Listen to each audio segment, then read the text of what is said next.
Buenas. Mira, esto es una señal de alto policía, se utiliza en los DEC, que son los controles que hacemos en las carreteras, autovías, para buscar drogas, para temas antiterroristas y demás.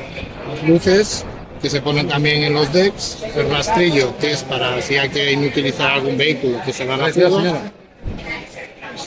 los conos para señalizar bien el deck. El deck es un dispositivo estático de control que sirve pues, bueno, para el coche, registrarlos, identificar gente, etc. Escudo de orden público para manifestaciones. No quiere leer, ¿eh?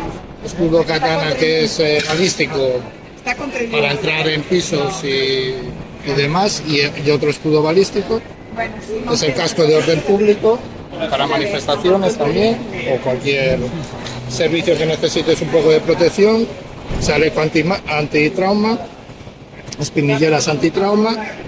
Esto es una canana donde llevamos el material.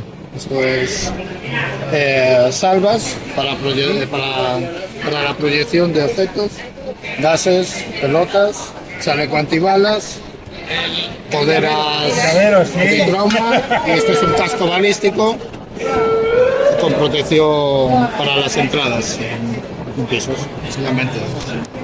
Por la noche, lleno de arboleda, lleno de cosas, es imposible, más allá de esto es otra intervención, es real también, los cuatro individuos, no se encendió el foco ni nada, ellos no sabían que no estábamos allí y los compañeros no encontraban a nadie dentro de la nave. Claro, nosotros indiquemos, oye, que lo tenéis arriba, han subido por tal sitio, tocar tal sitio, tiene que haber hay una abertura para poder acceder. Localizaron la ventana, o el ventanuco,